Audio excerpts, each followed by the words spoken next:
Good afternoon, everyone. Good afternoon, Castle. And here we are, continuing our voyage through the expanse of Moby Dick, like the great ocean of literature we are contending with right now. And Castle believes he'll be historically regarded. That's up to history to choose whether or not they will regard you. Um, But if you would like to regard any of us, you could join the Discord server. The link is in the description. That link should be good for a week. So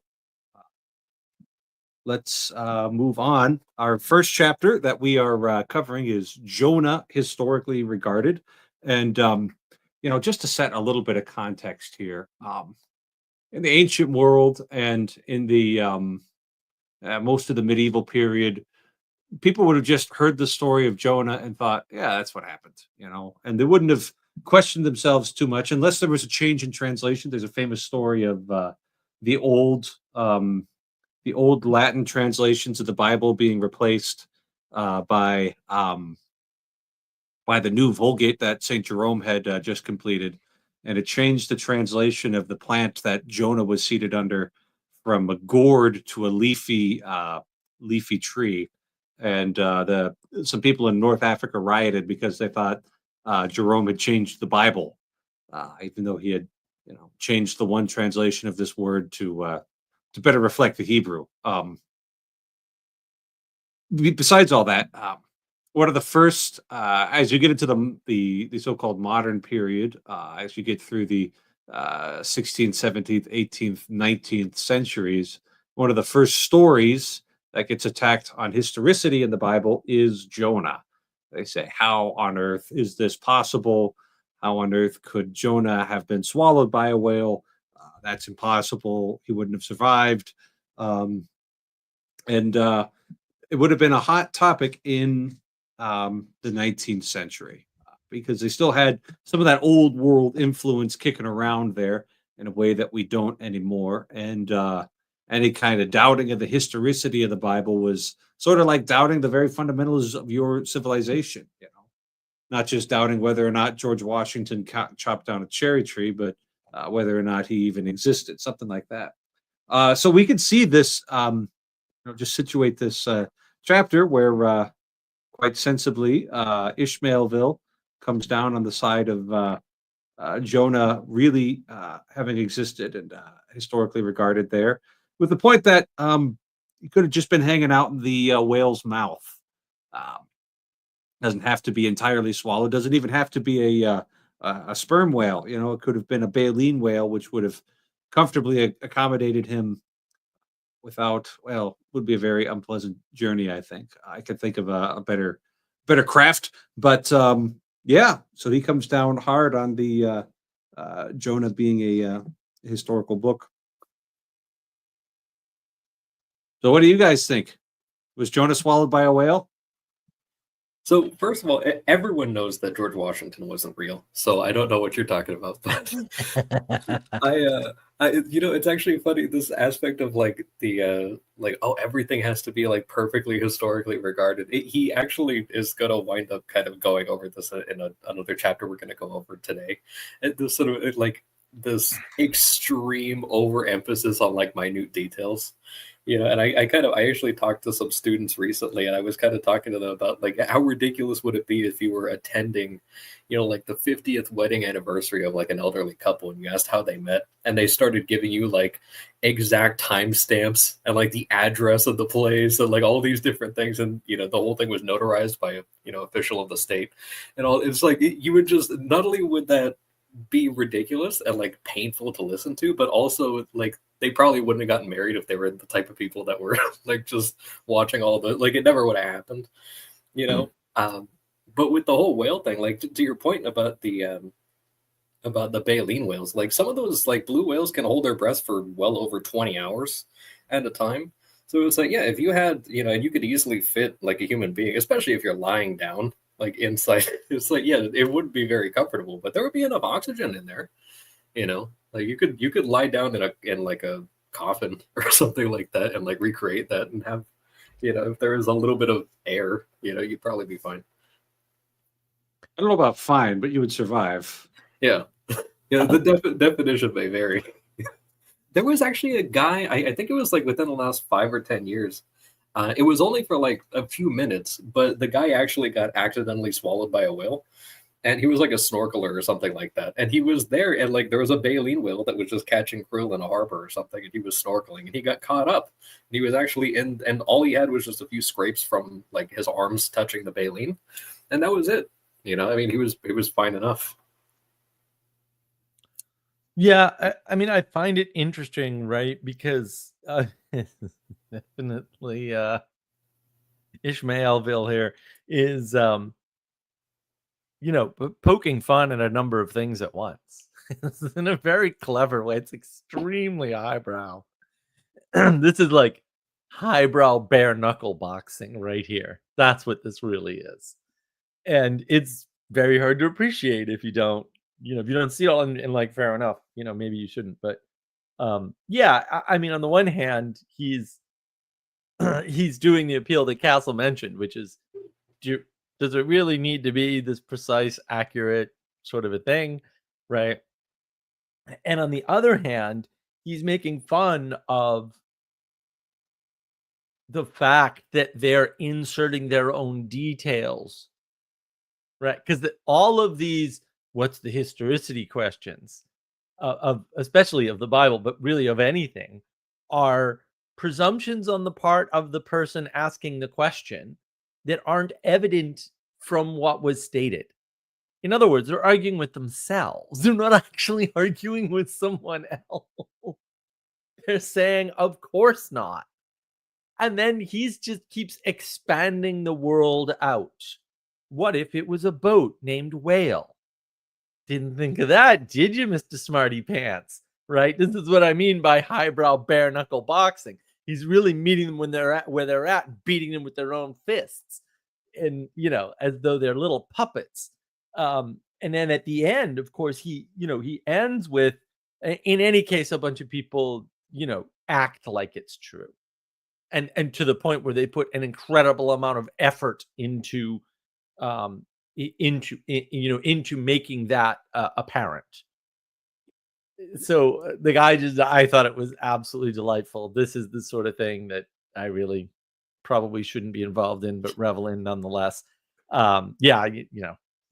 Reminds me of my good old days stalking retarded people with PhDs on Harvard's campus, just waiting for one of them to fall for the trick. Yeah, I do miss those days. I do. Are you saying that Good Will Hunting was actually written about you, or not about me, man? No. First of all, he could do any math at all, which definitely wouldn't be out. Fair.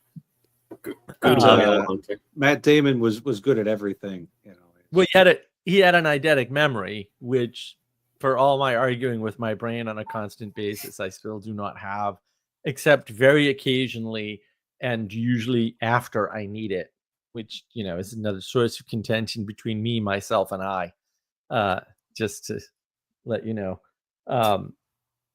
There's zero hyperbole in any of that, by the way. Like, no, this is the way I live my life. I've been very upset for very many years about this particular quote problem, although I've come to terms with the fact that I'm not going to have an eidetic memory in that way.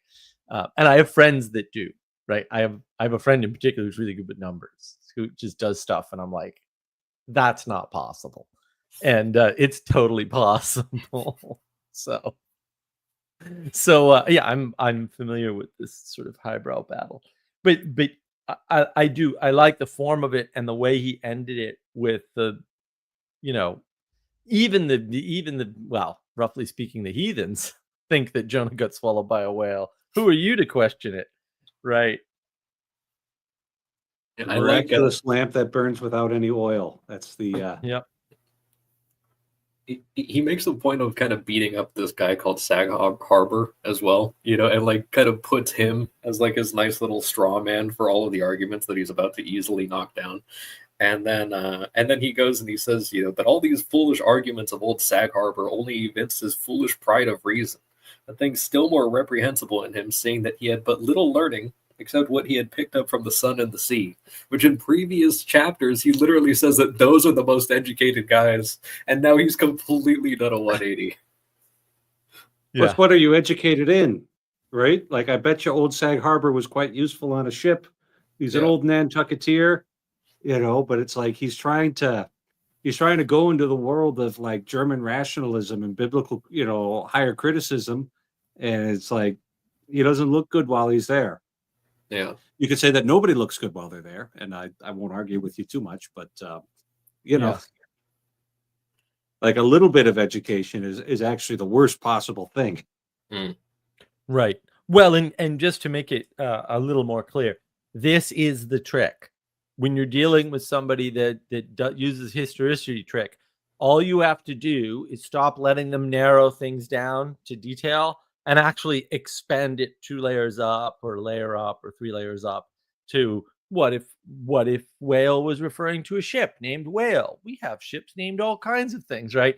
Because they can never counter that argument because they've never thought of it, and B, they're already wrong because that alternative argument exists and they're only fighting the one argument they made up in their heads. So if you ever want to play that game, which I highly recommend because it is the greatest fun you can ever have, bar nothing, that's how you do it. Just saying.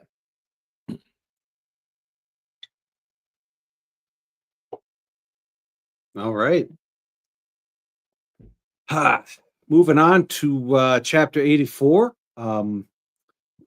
Pitch pulling starts off with Queequeg oiling the bottom of his boat. And this was apparently not just a Queequeg thing, but like something that many would do. I don't get a sense of the oil that it is, but I'm getting the sense it's not like a real sticky tar or grease like that, but just kind of regular old oil. Well, he says grease. He doesn't say oil, but yeah, I mean, you would oil wood that's going in the water for various good reasons. Uh, but grease, I was like, grease is not the right, I mean, yes, but also what are you doing at the same time? So yeah, I wasn't really clear on what he was doing.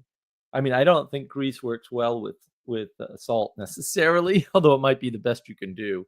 Um, They might have a special grease that doesn't dissolve in water or anything like that. Like, who's thinking knows what these whalers were up to? They're out on the ocean for years at a time. We're peering into the mysteries here. Anyway, that just gets dropped. We don't get any more about the oil or the grease or whatever it is. And they go out and try and get some whales. And there was one whale that got ironed, got a harpoon from Tashtigo, but was just bolting with the iron in there. And they understand that these harpoons can't hold on forever. Eventually, the whale will tear it out, and they won't be able to keep it anymore. So but they weren't able to pull the line in and get close to it to do the regular lancing. So they have something called the pitch pole. Apparently, it's what is it, a 10 to 12-foot spear, basically, with a rope on the end of it, and it was the mate's job to throw that at the whale and pierce them, and then they could retrieve it and throw it over and over again. And the Stubb manages to do this. He despite his flaws, he's good at his job, and he's got his ordinary good cheer and strangeness of it. We could maybe do this little paragraph here. Let's show it. That drove the spigot out of him, cried Stubb. 'Tis July's immortal 4th. All fountains must run with wine today. Would now it were old Orleans whiskey or old Ohio or unspeakable old Monongalia. Then Tashtego lad, I've had you hold the crank into the jet and we'd drink around it. Yea, verily, hearts alive, we brew choice punch in that spread of his spout hole there, and from that live punch bowl quaff the living stuff. So he's talking about blood coming out of this sperm whale that he just is slaughtering, and that sort of stuff he was saying over and over again as he's throwing the spear. The agonized whale goes into his flurry. The tow line is slackened, and the pitch poler, dropping astern, folds his hands and mutely watches the monster die. So there's just this wild tone shift, between Stubb very cheerfully killing this whale, and then we sit there and we watch it, die in reverence there. And Stubb he's the second mate. and he's just always happy and always smoking a pipe. Just to remind you who this is. There's sort of an interesting contrast that's had there between, and he's done this before, where he takes the actual cannibal, and then he's like anointing his boat, like he's doing some sort of liturgical action, and it even says he's being obedient to some particular presentiment. So like there's a little bit of a foreshadowing there, but there's also this aspect of like he's attending higher. Whereas, Ishmael gives a lot more kind of premium to the to what he describes as savages as opposed to like the common folk. But then you have the contrast of the guy who is domesticated, hypothetically, but is an actual psychopath, and like he keeps proving this over and over again. And so like he's attending to the lower things too. Like if only this thing was actually also alcohol, then we could kill it and drink it. It's just like, yeah, that's very normal stuff. Thank you.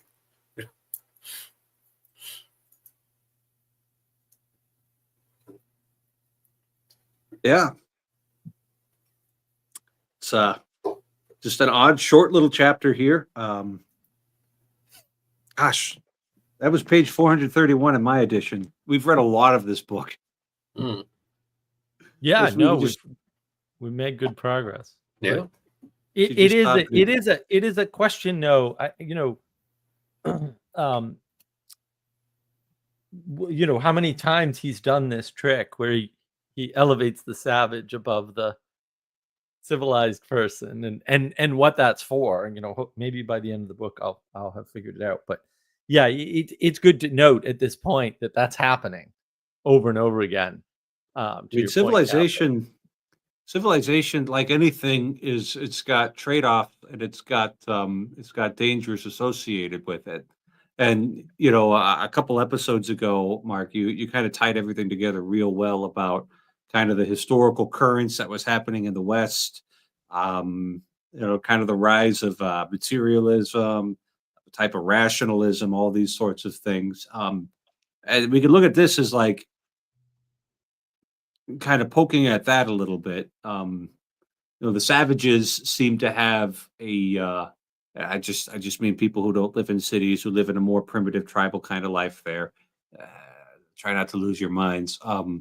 Seem to have a natural reverence to them that scientific man has lost. And that might just be what this chapter is about. Because reverence is also a natural virtue as well as a supernatural virtue. Okay. It's a part of justice there. Yeah, I don't know how it fits into the whole story yet because I've never read it. So I'm looking forward to seeing how else this gets woven in, because there's just so many currents going on, and this is, in one sense, this book is fighting several battles at once. We might tie them back to something like the meaning crisis, in fact, although we'll see to what extent that becomes true. There's still a few things missing in here, and I don't know if they're missing as a result of, we'll say, the American Protestant ethos, which some people call like the independent American streak, more aptly named the former than the latter, by the way. If there's more stuff that he's going to bring up, or if he's going to tie something else in and sort of, quote, redeem the book in some sense, right? Redeem the message and fight full on, we'll call it the forces, the meaning crisis, or not. I'm very much can't wait to finish. But I'm also glad we're doing this. I never would have read this on my own, and I just can't sit down and read for super long periods of time anymore. So reading in these chunks and having it directed by you, Father, was wonderful. Thank you. Alrighty. Sure. I do what I can. If I could just add just one quick little thing. One thing that we kind of discussed a little bit yesterday, actually, is this aspect of like a lot of things still like being kind of disregarded as primitive and then still being very much in use, but just under a different guise. So like, we talked about the like the four humors and that sort of aspect of, oh, well, you need to balance the amount of blood that you have in your system or the amount of bile or something like that. It's like, well, they still recommend giving blood as a means of staying healthy, but it's just like, well, they're not literally drawing it out of you, like out of, not always, but a lot of times, like, they actually are doing that, or they're telling you to do that, or like they're recommending like taking different types of acids and stuff like that, so that you can kind of do this. It's like it's all more or less the same thing, and it's like just because you're doing something in an environment with halogen lighting and drywall doesn't mean that it's actually any different than the other stuff. It's just kind of repackaged. And all of the obsession with natural foods and alternative medicines and those sorts of things, which you're free to engage in. I think you should use whatever tools seem best to you with whatever you're encountering. And so, if it's cancer, seems like chemotherapy and radiation does the best on that, and surgeries. And I, for one, am glad to have anesthesia. That seems like a net positive right there, because you get that operation done and you won't remember it. That's brilliant. But no, that, especially the four humors, like when it comes to personality, it's not the best map. I'm still a big five guy, but it gets at, I think, conscientiousness and extroversion quite well, and you can basically map people as closely as you really need to with that. So, but the point's well made. The point's well made. Anything that's going to work will keep on being used and rediscovered as often as it's needed. Right. And get to chapter 85 here. The fountain, the whale's spout here. This is a really interesting chapter. There's a lot going on here because Ishmaelville is doing that thing where he gets really like detailed, properly scientific and rational when he's describing the anatomy of the sperm whale and how its spout functions with its lungs and all of that, coupled with some good old fashioned empiricism with about how often the whales are coming up to breathe. What was that? It spends 1/7 of its time on the surface, or that's a Sunday. That's one Sunday right there. It's like, oh boy, that's interesting. It's interesting that also whales would naturally, divide things up into sevens, as well as human beings, because as far as I know, 7-day weeks are universal. Yep. And like maybe they don't always get 2 days off. Maybe people only get 1 day off. But like that 7-day week is like, why 7? That's an odd number. Maybe someday we'll have a decent explanation for that. And then he's got this wild line here, and we're going to stop and we're going to spend some time here. Let me see if I can find it. Do you think you can guess what I'm looking at that I think is absolutely wild? There are so many wild things in this chapter. I was pressed for time, unfortunately. But I was almost like, no, I got to go get the little arrows out and just slap them all over all this reading. But well, I'm sure you didn't miss this one. Oh yeah. He's both ponderous and profound, and I'm convinced that from the heads of all ponderous, profound beings, such as Plato, Pyrrho, the devil, Jupiter, Dante, and so on, there always goes up a curtain of semi-visible steam while in the act of thinking such deep thoughts right there. It's like, how do you get those 6 together? And then he tacks himself on right after. Well, he also says there was 6 cups of hot tea in the tiny tin-shingled attic of an August noon.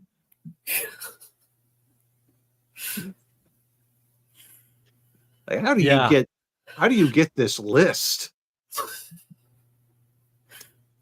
It is a mystery to me how he got that list. I was impressed, though.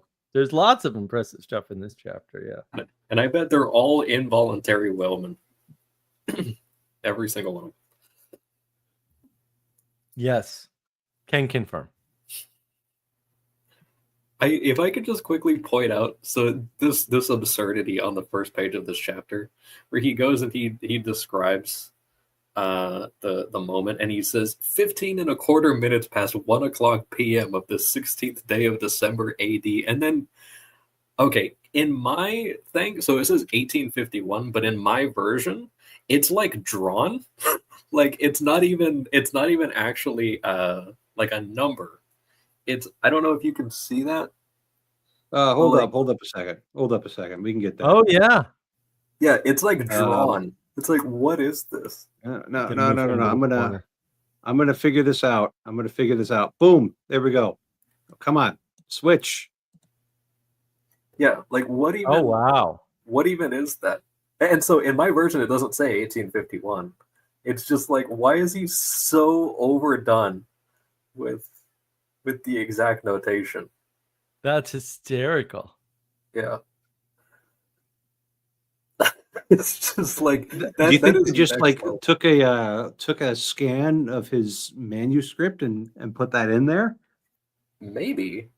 But yeah, that really stuck out to me because I was just like, he's really pushing like the notation super hard on that one. Like, how much Right. more could you possibly fit into that as a timestamp? Right. That's great. Now, here's an interesting thing. In my book, my physical book, it says 1850, and on this Gutenberg Press open library, it says 1851. So there might actually be some dispute in the original autograph as to what Melville wrote. Yeah. Interesting. Well, Maybe it's just what all they he had was wrote. that.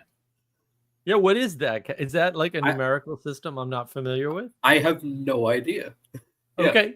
Like I feel I smarter just now. I don't know what that is. I saw that and I specifically went after it. I was like, what even is this? But yeah, that's interesting that it's not the same in the multiple versions either. No, Like it's they just not. looked at that and they were like, let's just throw some numbers in there. That's Yeah, funny. that's really, and it's really funny that it would come up in this exact context where he Yeah. was trying to give you the precise date, time, and year that he was writing this down, and then Yeah. it's actually indistinguishable. Yeah. Did he do that on purpose, or was this just a act of providence? Totally on purpose.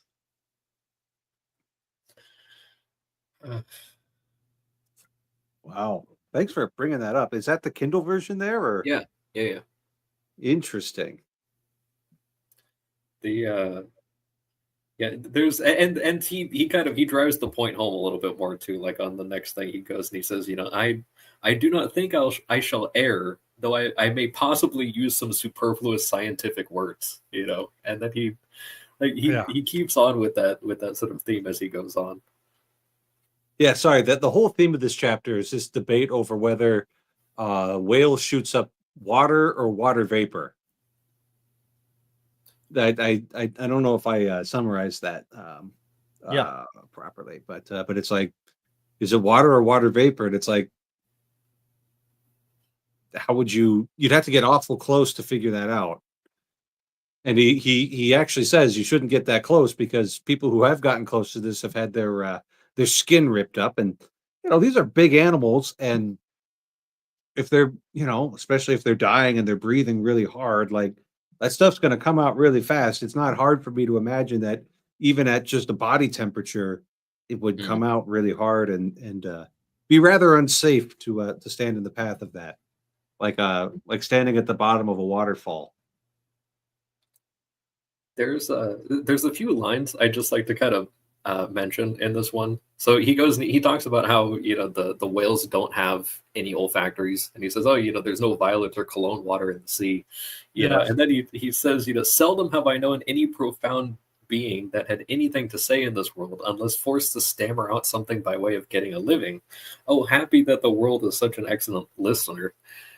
And then he goes into this whole thing about like, oh, you could literally stand inside the whale spout and not be able to properly identify it, and so it's like, oh yeah, you couldn't tell there's like a joke there of like, oh, you couldn't tell the spout of the whale from like a hole in the ground or something. Right. Right.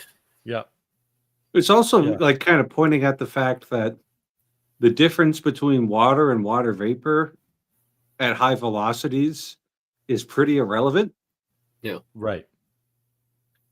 Yeah. Again, Like I mean, he really is. He's making fun of the scientific materialist worldview here, and like in many ways at once. And one of the ways is he's saying, you can't do this. You may think that your material science can answer a material question, but actually it can't, right? Because the conditions under which that question need to be answered don't exist. And that's one of the things the science people never account for. Like there's a bunch, they should have learned from Schrodinger, but apparently they really are that dumb and they didn't get the point of Schrodinger's cat even a little bit, which is there are just some things science can't tell you, dude. Sorry. Right. Even And about the material Schrodinger's cat realm. is just Even about the material realm specifically. right. Right. Yeah. Science can't fully encompass even the material realm. I don't know why you think it can do more than that. It can't even do that. Right. Because the point of Schrodinger's cat is where there's no measurement, there's no information. When there's no information, you're done. Like you hit the limit of science. And that's really the point of it. I mean, there's other points in there, but the main point by Schrodinger is, hey, dumbass, guess what? And if you didn't get it, I somewhat sympathize. Also, this is what the math says. Right. And so the solution is to ponder, a fantasy. Like Schrodinger's cat, Schrodinger's imaginary cat live, cat dead state is a fantasy. That's what it is, technically. Right. So yeah, it's fascinating that he's very much poking fun at that. And he's doing it very cleverly. And in a very, the other thing is very grandiose fashion. All right. Yeah. I mean, he nails it right here because he goes like to the point of the you could have your skin peeled or whatever by getting too close to this coming out super quickly or something, and if your eyes were there, like you would be blinded instantly. So it's like about getting the measurement, like you can't get the measurement because it's too dangerous to even do it. And then he says, the wisest thing the investigator can do then, it seems to me, is to let this deadly spout alone. Still, we can hypothesize, even if we can't prove and establish. It's just like, yeah, and then he goes on to do exactly that. Right. Which is, again, which Schrodinger does. Yeah. So, and then immediately appeals to Plato, the devil, and himself. Yeah. Right. Well, there's him putting himself in the company of higher beings. Yeah. And here I we think are, almost 200 years later, still reading his books. So. Right, but that's his implication. I mean, again, this is very much designed, like, on the one hand, what he's doing is he's putting forth an unreliable narrator who, aside from being unreliable by his own admission, is a nutbag, an unstable, crazy person, by his own admission. Okay? So and he's unreliable. Right? Because those two things don't have to go together necessarily, but they do in this case, right? And then he keeps elevating himself way above his station, knowingly, right? And then showing you how you shouldn't do that effectively. So he really is fighting, this flattening of the world, the loss of the hierarchy, by contrasting it. And it's sort of amazing to me that anybody read this and didn't understand how to solve the meaning crisis immediately, but alas, I digress. Let's continue. It's a lot like the Samson thing, like destroy yourself to destroy your enemies type of thing. That It's like he's very much, he's just smashing the roof on his head over and over again. Just like, oh, here's a new area, a new thing that I need to take out. Like, let me just smash it on my head like a beer can. He just does that over and over again. Got this last paragraph here. So it talks about how you're throwing this mist that is the result of deep, ponderous thoughts up into the air. Nobody does it quite like the whales do, because the whales are still the best. You notice Ishmaelville's never made himself equal to the whale. That's right. He's got reverence for the whale, right? So it's like, He'll put himself up there with Dante and Plato, the devil himself, Jupiter, all that, but nope, Not the hasn't whale. touched the whale. Yeah. So pay attention to that. That might be important. And um, nobody quite puts the mist up in the air like the whale does. And then he draws this image here of the thick mists of dim doubts. That's the mist that comes off from deep ponderous thoughts. But occasionally it does get irradiated by light from heaven and produce a rainbow, as if we were going to seal this with divine approbation. There, we got this last line here. Oh, how do you? There we go.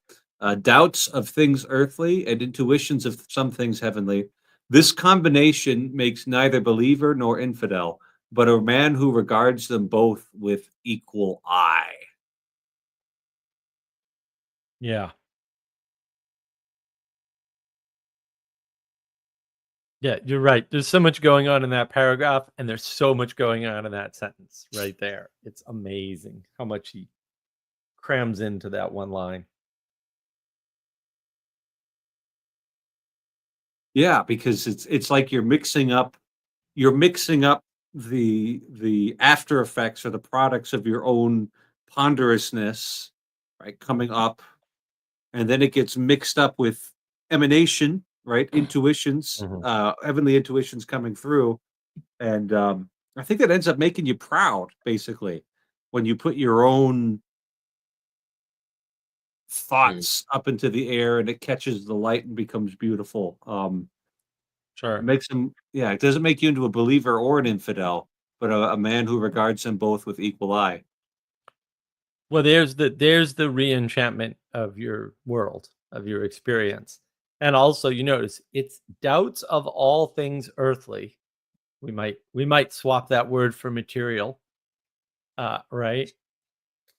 So and intuitions of some things, some, so it's all versus some things heavenly, right? And so um if you were to ponder, we'll say a different what do we call it, model of knowledge, where there were two types, we'll say one material or maybe particular or concrete, and one ethereal, right? More on the intuitive side.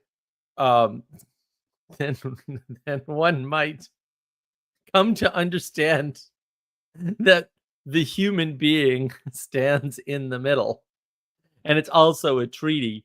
Yeah, my model engine just seems completely validated by Ishmaelville here, for My better or gosh, for worse. Mark, if somebody wanted to learn more about this, where should they go? They should go to navigating patterns. The knowledge engine video will outline the fact that we discovered this independently, since I had never read the book, nor had any of my interlocutors in our quest to understand things. But I think the more interesting part here is that opening up, and the fact that he's very clear about the goodness and the badness is not discernible, right? Because the combination makes neither believer nor infidel, right? And believer would be good and infidel would be bad. Uh, and so right, in some sense he's Right, because fighting. your insight wouldn't necessarily make you good, right? Because you could use Right, wisdom that's from the right. Bible to be extra wicked if you really That's right. wanted to. That's right. That's right. There's so many messages in this one line. It's kind of insane. Um, yeah, but it's also saying things like, by the way, you can't discern from the earthly things goodness and badness, and you can't discern how pious somebody is, uh, with goodness and badness. Like it won't. It's not an indicator, right? The ability is there once you open up, right? So that's not. It's not clear that is always even the case, right? He sort of implies that this is something that happens, right? And then when it happens, even that level of opening up to, we'll say, a broader vision of the world or something is not sufficient to give you the goodness or the badness. It's just sufficient to put you in a position where you can see where you are or something. And then hopefully you start to appreciate, but it doesn't actually solve a problem of goodness or badness. So it's sort of fighting against the more, I guess in the United States would be the Baptist tendency to make all things heavenly good and all things earthly bad, and fight the opposite as well, right?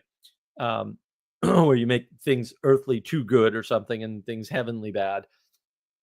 Like I said, just like we could just analyze this for a week and just scratch like the barest surface of this silly sentence. It's so insane. I think it's kind of amazing that not only is this character unreliable and insane, but he's also a triple agent for like seemingly the good, So it's like he goes and he exposes the bad, and then he exposes the good as if he's a spy for the bad, and then like the entire thing is kind of all part of the plan, but also he's a clown, so he falls to his own trick, and it's just like it reminds me. I heard this guy. He was like an undercover cop for years, and so the guy would go and it was like a narcotics thing, and so he spent like years pretending to be an addict, and so he would go and he would like buy drugs from these people and document, and he would do it for years to kind of get them, and there would be times like he got robbed like at gunpoint like 8 or 9 times in 2 years or something like that, and sometimes like he got beaten and stuff like that by these drug dealers, and he would go and to maintain the act, not only would he take the beating, but then he would go back the next day, like an addict, and buy from the guy who just beat him and robbed him at gunpoint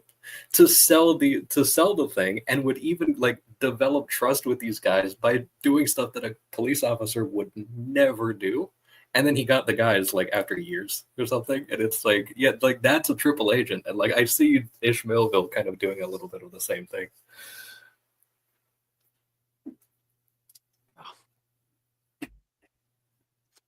Maybe just a little bit more on this. This isn't something that seems to be universal. So right before this line we were just talking about, and for this I thank God, for all have doubts, many deny, but doubts or denials, few along with them have intuitions, right? And so it's like if you're just earthly, if you just have doubts, but you don't see it sparkle with, divine intuitions coming through there, you're actually maybe in better shape, right? Because you won't be dazzled by your own doubts. Oh, don't get dazzled by your own doubts. That's bad news right there. Right. Yeah, so you're in extra danger if your doubts start to sparkle with divine intuitions passing through them.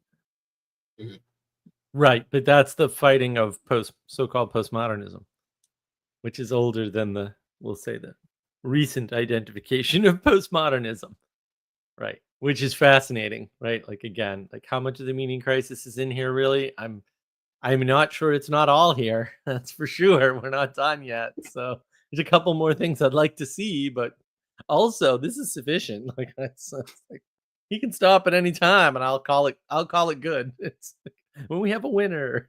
Sure. All right. The Tale, chapter 86. Last of our short chapters here. I love the opening line of chapter 6 here. Other poets have warbled their praises of the soft eye of the antelope and the lovely plumage of the bird that never alights. Less celestial, I celebrate a tale. Just And of course, he implicitly refers to himself as a poet there by saying other poets. Right. Yes, right. So I think sneaky. he's earned that title at least. Yeah, fair enough. You could be a poet and write really bad poetry. Yeah. And I think this is much better than really bad. Yeah, it's like it's good because it's bad, but it's not actually bad. Something like that. And there's this kind of intuitive prejudice we have against things that are particularly large, that we don't imagine they're going to be graceful, right? We imagine they're going to be really clumsy. And I remember watching an episode of Star Trek, the original series, and one of the aliens that the group encountered was the same actor that played Lurch in the Addams Family. So he's like 7 feet tall, right? Huge hands, Oh yeah. huge feet, and he moved with astonishing grace, right? Like he like I don't remember what exact scene this is. Some better nerdier Star Trek guy will remember it, but he like covers the distance of the room and like gets his hands on somebody, and it's all just like smooth like ballerina. Um, Apparently, sperm whales are like this with their tails, where they're huge, but they've got great grace to them. He lists 5 things that the sperm whales do. First, they do their forward momentum there, very quick, and there's this great line in there about how the sperm whale doesn't have to wiggle, right? And anything that wiggles is a lesser Yeah. thing. And it was just like, oh dang, that's correct. It doesn't have Wiggling to is a wiggle back sign and of forth like a fish does. inferiority, Yeah, right? wiggling is a sign of inferiority. I like it. Oh man. Uses it for fighting, but he notes this, and we'll see how scientific it is. But it's definitely true that the sperm whales will fight with each other face to face. But when a sperm whale's going after a man, he just uses his tail. He uses the tail end of him contemptuously. We use the tail for feeling things. Number 4, I was a little unclear, but as far as I could tell, 4th is like playing, and then the 5th is it'll turn its tail up and then dive straight down. And sperm whales dive to an incredible depth. Uh, and then that last one is like a worshipful maneuver, like as if it's the faithful bowing down before God. All these sperm whales bow down towards God, I suppose, and worship Him. And then he makes this face. This very last paragraph, Mark. Was there anything significant about it to you? Uh, Oh, the last paragraph in 86 here. yeah. This particular line, I'll highlight it.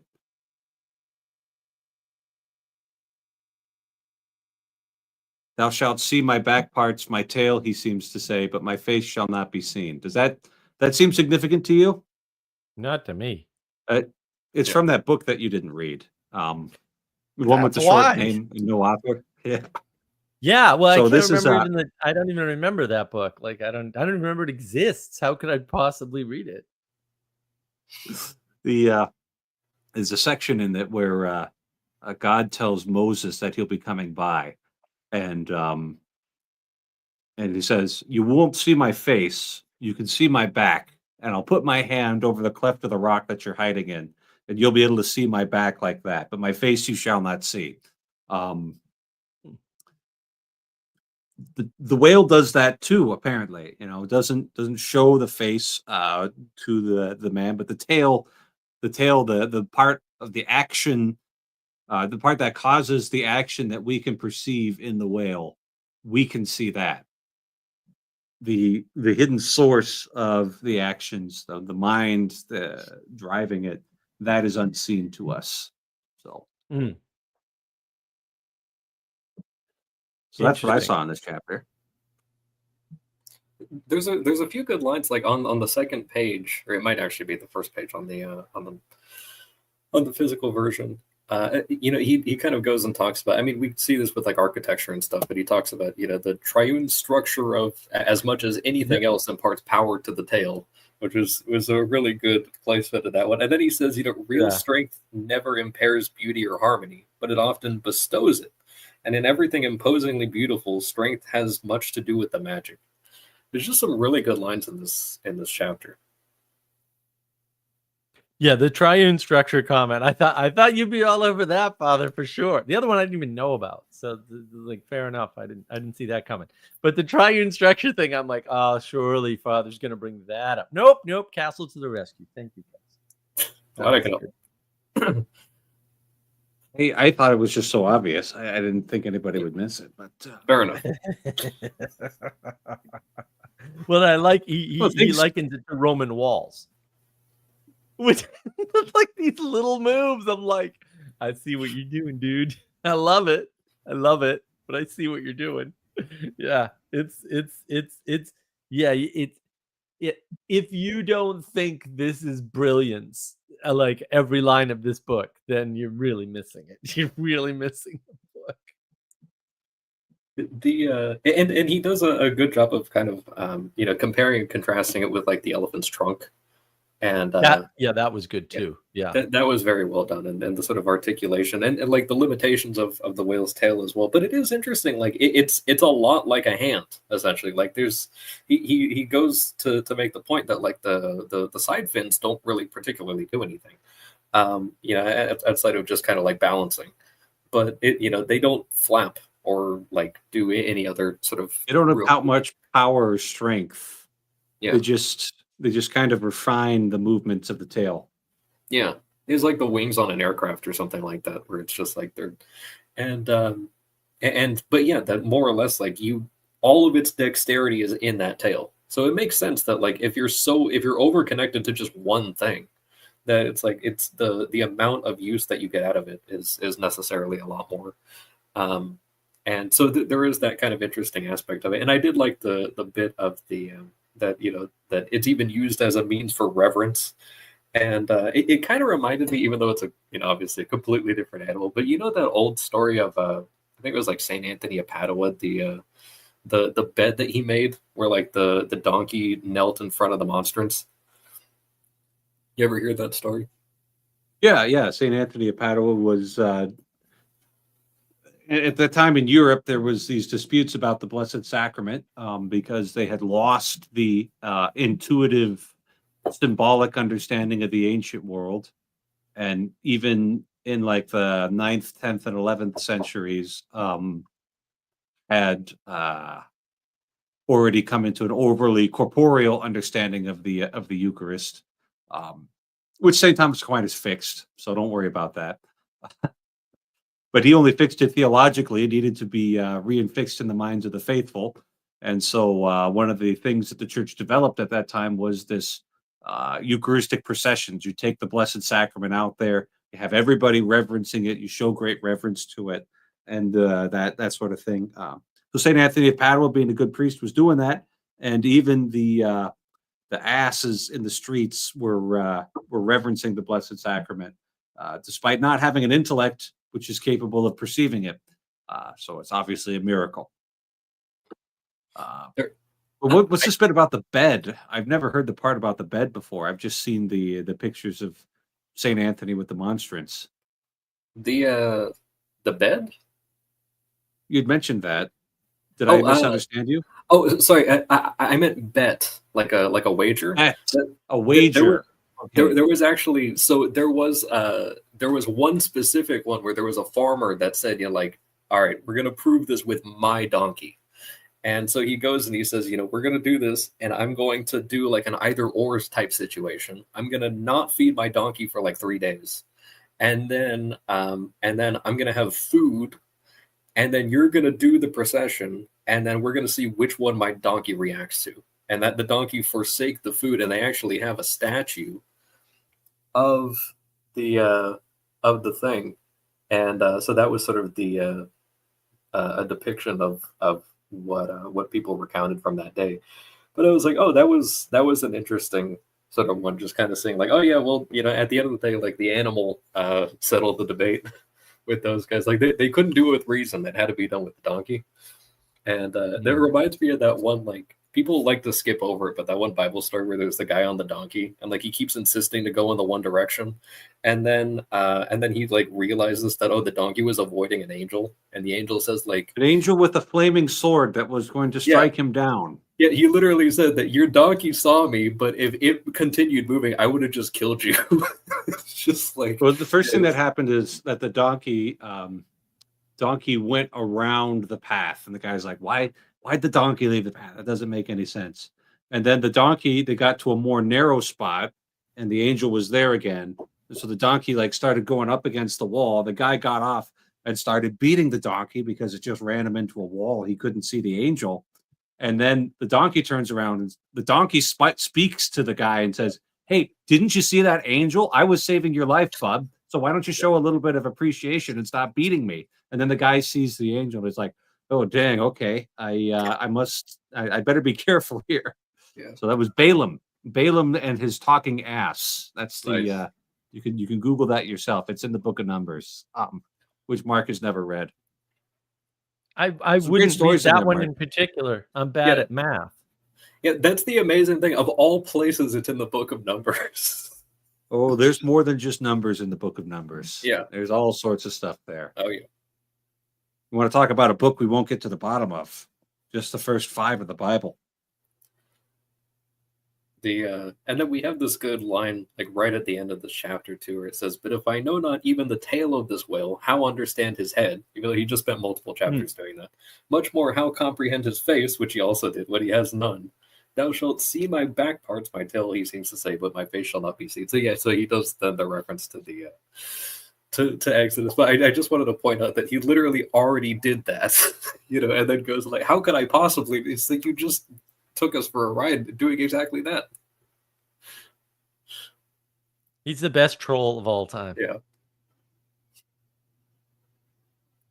Rolling us, 170 years in the future. That's Yeah. that's skill right there. Yeah. That is skill. Not everybody can do that.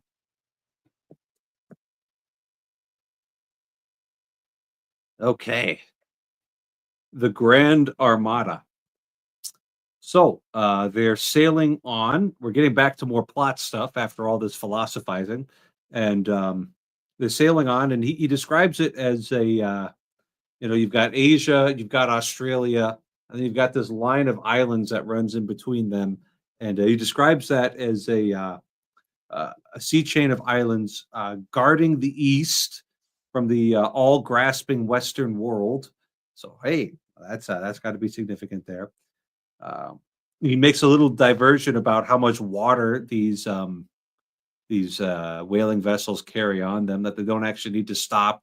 But they, I wonder if they didn't refill empty water casks with whale oil.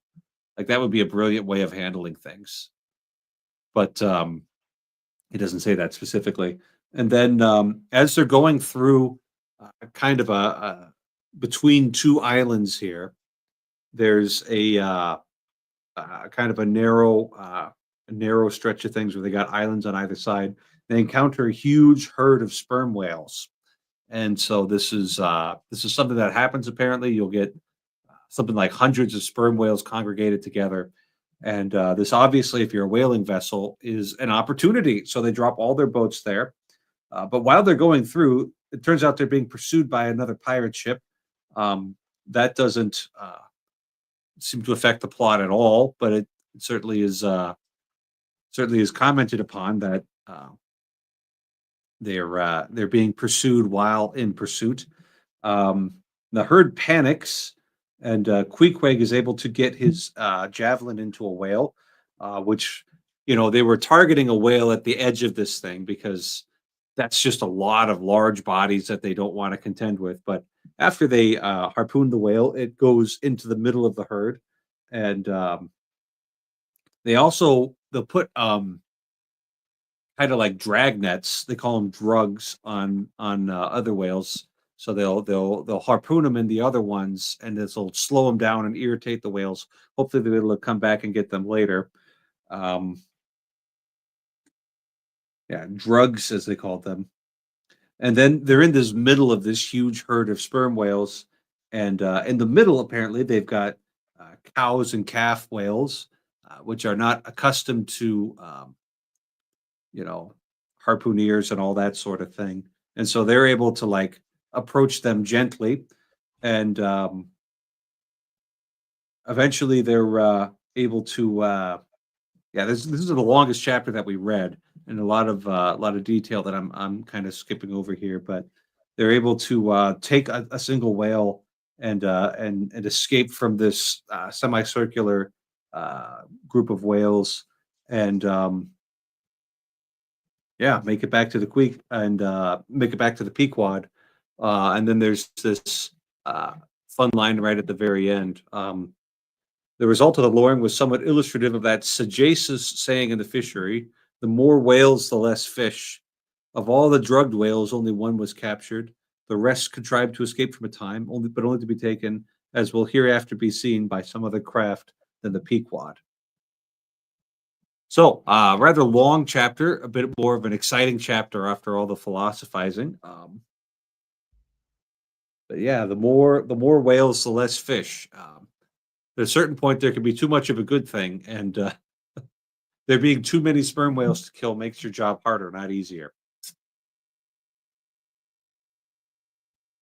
Yeah, there's a lot going on here. I mean, one of the more interesting things he does is he talks about how the whaling ships can stay out longer because they don't need ballast, they're not transporting goods from port to port, right? They're not trading ships, right? And Ishmaelville, who seems to have a life identical to the author himself, will say, having done the trading, the normal sort of shipping type life, sort of talks about that inferiority because they just basically use water for even ballast, and you need ballast on your boat to keep it in the water, much like you would put bags of sand in the back of your car in the winter if you have a rear wheel drive car to make it drive better. It's the same principle, right? Ballast is how submarines and things go up and down, right? By releasing or switching ballast. So they don't need any of that because they've got water, right? And Whole so lake's that worth of water. right, whole yes. It's always with the exaggeration with this clown. It's so fun. And yeah, I mean, there is this whole undercurrent of, again, meaning crisis, the all-grasping Western world, and because he's making comments about efficiency at the end of the day, and also quality. They prefer the springs of Nantucket water to these other types of water. To Castle's excellent point, right? He's going back and forth between his reverence for the savage and just basically being mean to them. So I think it's a perfectly practical point. Like when you're loading the ship up, you're probably going to take real care that this water that you're loading up now is going to be good 3 or 4 years from now. Whereas if you're just stopping at port and time is money, you're going to get the first fresh water that you can find. You're not going to go find the finest spring on this island with the purest, freshest water. So he says, the brackish water that they're pulling up at these merchant vessels it's probably not actually going to be as good as something that you're going to use to make provision for 3 years from now. Yeah, the clear old prime Nantucket water, that is so much better than whatever just got schlepped out of Peru or India, which he also smashes those two together. It's just like, oh yeah, you hit the port, and it's like, well, whatever Peruvian Indian thing that you get from over there is no good compared to this clear prime water we got from back home. Well, Castle, you may not know this, but once you get out of the United States, they all look the same. It's so insane. It's so and all insane. all the ports look the same anyway. All the people look the same. It really, I mean, but he's doing that to some extent, counteract the so-called American exceptionalism. Right. He just keeps highlighting it and contrasting it, right? And as a way of pointing out that it's there at the very least. and that's part of what makes this book so good, is that he's still operating on several levels at once, we'll say, right? He's still operating very much on all these different levels all at the same time. Yeah. And he has and he leans really heavily into the self-sufficiency of the whalers, and then also kind of puts that where he not only does he kind of talk about their level of provisions, but then he even says, oh, does Ahab touch no land? Does his crew drink air? And kind of goes into this thing. And then he says, the sun, the circus running sun has raced within its fiery ring and needs no sustenance but what's in it himself. So Ahab, and then it's just like this, he doesn't need anything, but also they've got all this stuff on there. And that he said, if you told the whalers out at sea that the flood had come, they would say, "Well, boys, here's the ark." It's just like, yeah, they're Right. like they've got all the stuff anyway. Which was a technological marvel at the time and is still pretty daggone impressive. Yeah. Right. Yeah. I mean, now we can't even imagine. You've got a wooden ship and you can hold water for a year's worth of water on the ship while you're getting whales in this completely barbaric, thoroughly inefficient fashion. Right? Because once you get like exploding whale harpoons, it's all over for the poor whales. Fortunately, Rockefeller consolidated the oil industry and saved all the whales because he is the greatest environmentalist of all time. Think of his money what you will. Also, the largest single donor to the church of all time. Just the wrong church, unfortunately. Oh well, you got it half right. What are you gonna do? Was he Episcopalian? Baptist. Baptist. You could do worse. I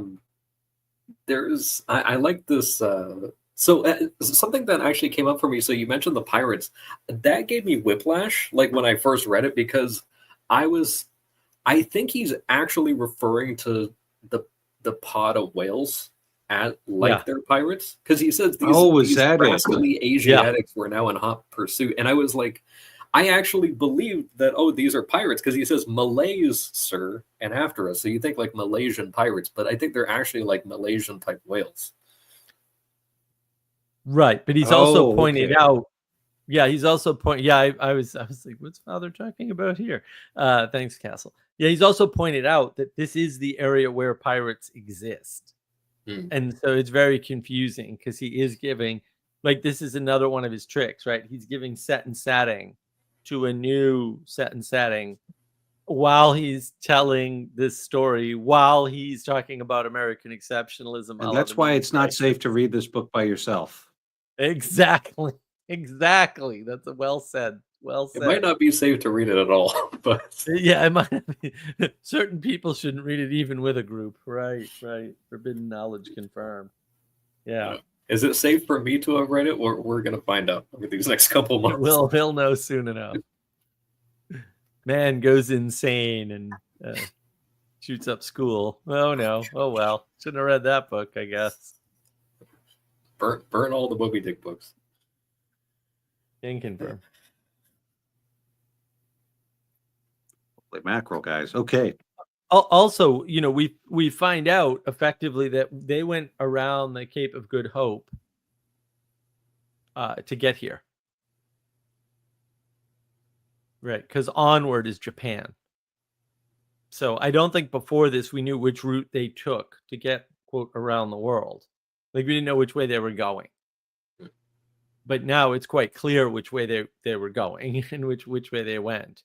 So they went around Africa and kept going past Africa, past India, right, in the Indian Ocean and all that. And now they're in the Java Sea, which is basically, where Cambodia is, and the Taiwan and all that is the outer side, the other side, right? And just so they're way south of Japan, right? Yeah, and I think he makes reference to that they're starting to get a lot closer to where Ahab thinks he's going to have his showdown with Moby Dick. And when his ship and his leg got lost, or at least the mast got damaged way back, that was somewhere off of the coast of Japan. So we're not too far now, 68% of the way through the book. Right. Yeah, that's a good point. There is something interesting too about this. So like they go and they lower for the whales, and it's like a super pod of whales that he even describes as like probably even hundreds of them or something, and they're just there like trying to survive, and there's just like layers and layers of turning whales. You kind of think of like livestock or something like that, where they turn in an enclosure in circles, and there's like the outer layers and the inner layers, and he and Queequeg are on their boat in the center, and then they find their way to like where the women and children of the whales are.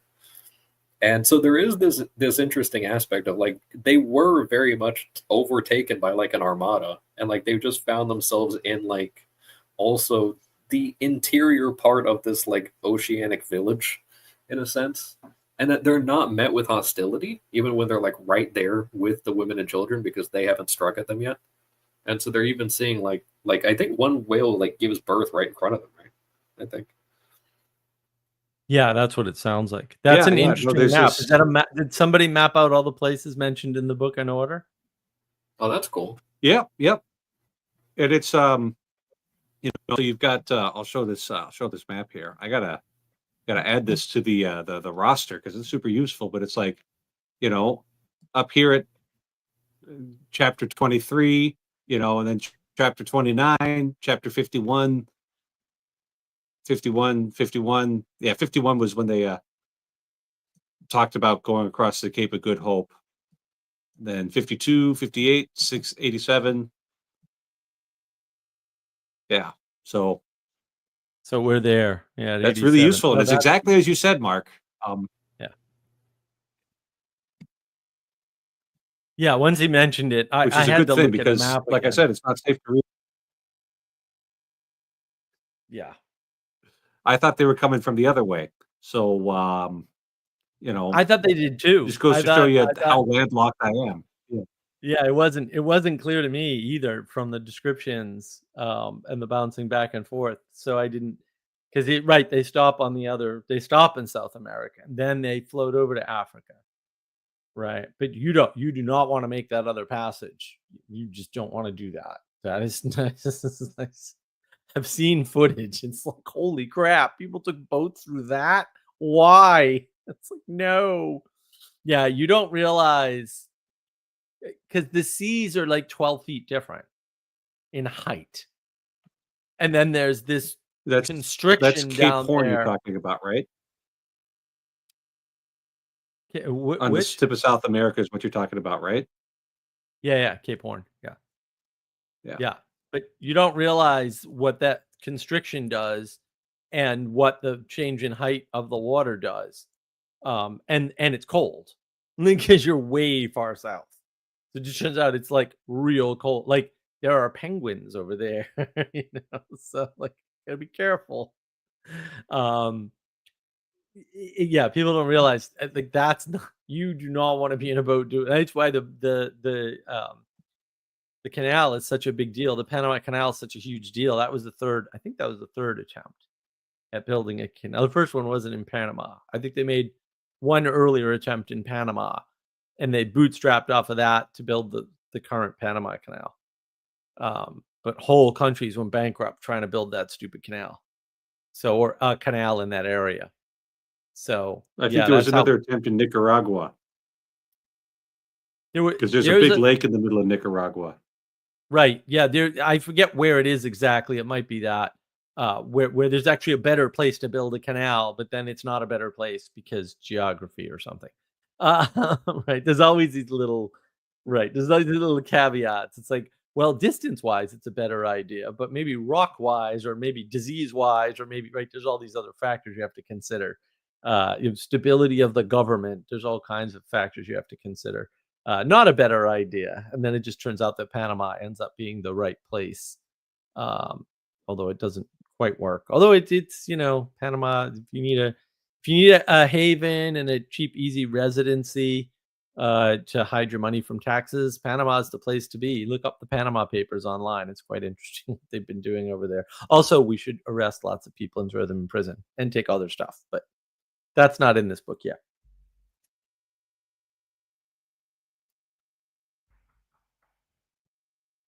And I guess for the folks at home, just the to just put a little bit of emphasis on the actual like the mayhem that these characters kind of go through in this chapter.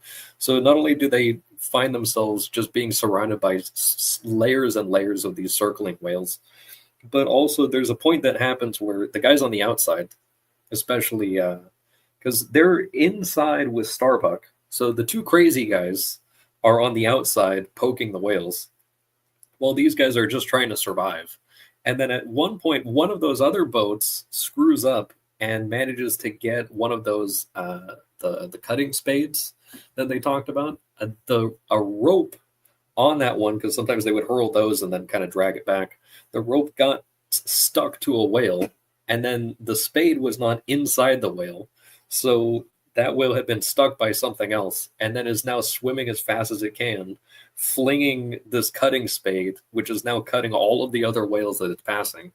And it is swimming straight into the center where these guys are. So it's disrupting all of the lines and then turns into an enormous like water stampede of all of these different things.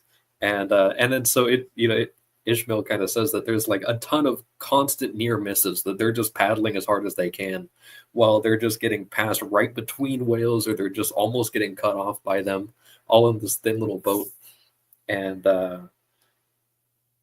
yeah, just absolute insanity. And of course, the like Flask does successfully catch his giant sea rat, but then all the other ones, I guess we're looking forward to the next week's reading, get stolen by some other ship. Yeah, there's so much going on, because there's one point, I can't quite find it in text, but there's one point where he's talking about how, so they're surrounded, there's whales in front and there's whales in back, and they decide to go after the whales that are catching up to the boat. And then the boat crosses I think into the Java Sea, although I am not 100% clear on where it crossed, but it crosses into this area, and then these whales cross in, right? And they've been rowing for like an hour apparently, which just seems a little weird to me, but whatever. I'm not a whaleman, I don't know, could be. And it's not the quote joyous occasion that it should be, because the whales are coming up too quickly on them or something. And he does this thing. Ishmaelville has done this many times now, but he does this thing where he's like, well, this is unusual, but it's not that unusual, but it's unusual, right? But it happens, right? And he does that all over the book. It's kind of funny. So he does that here, and he says like, well, yeah, sometimes, you're on the outside trying to get like the weak whales or something, right? And then one of them darts for the middle. And it's like, well, that's not what you want, because to Castle's point, now you're in a maelstrom. And then the maelstrom's made worse because all of a sudden this crazy whale is, hurting the other whales for you. And now you've got a bunch of madness in the whales. And normally this is just a go to the side, pick one off. Each boat gets their own whale, like piece of cake, easy peasy, baby. Not this time. But it's not unheard of. It doesn't give us a sense for how often does this happen. Probably not often, by the way. It's usually not how these things. Animals are usually pretty good about self-sacrifice, we'll say, right? The slow zebras usually they don't try to catch up. They're just like, yeah, I guess I'm the guy. See ya. I guess I'm lion food now. so yeah, the whales in this case, yeah, and there's all this stuff with a pregnant whale who had just given birth or something, and there's still an umbilical cord attached, and the ropes are getting tangled up in that, and then they're all like, "Wow," and I didn't know where the book was going. I'm like, what's gonna happen is is Queequeg gonna go down there and like free the baby, and therefore be here to all whales forever? Like, I don't know. This is really exciting. So it's good that the author, and sadly enough, I can usually guess most plots and most plot twists. But it's great that the author's unguessable by me. It makes the book much more delightful than most books. And he has to stop right in the middle of all of the action too, to literally just muse over the taste of whale milk and how it might do well with strawberries, and then back to the book. By the way, there's a shovel being dragged by a whale and everything's getting cut up. It's just like, what are you doing?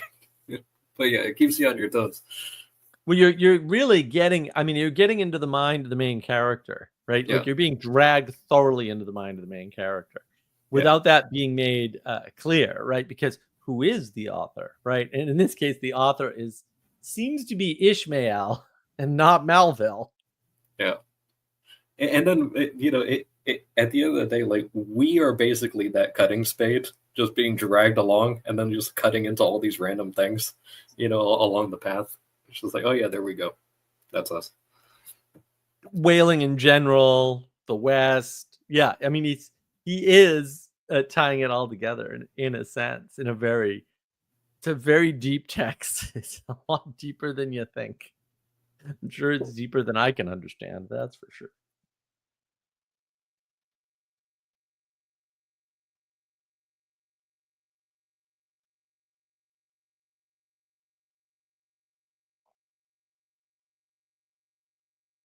Yeah.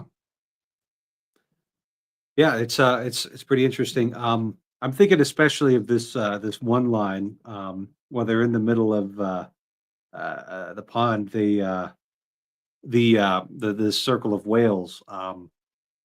Apparently, some of the whales are also breeding in this circumstance. We saw a young Leviathan amours in the deep, and that's all he says about it. And then there's the author's note that talks about how uh, uh, breeds indifferently at all seasons, and that's where that little bit on the milk comes from. Is so like that little bit about the milk is regarded relegated to a footnote.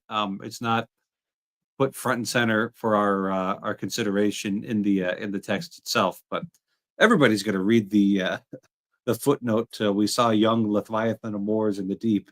Um, Yeah, but depending on how your Kindle is formatted, it might it, not it's separate it the way it literally is. one after another. So you have the asterisk, and then it immediately goes into the footnote. So that's the thing. It's inescapable and unavoidable for me as I go through reading it. And Mhm. so it's even more schizophrenic when I'm reading it on this format.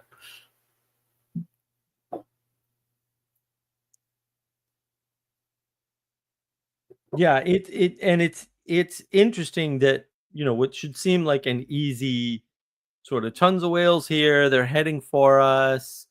They're birthing. There's a zillion of the damn things. They're just kind of hanging out, and they just can't. They just can't get a freaking whale, man.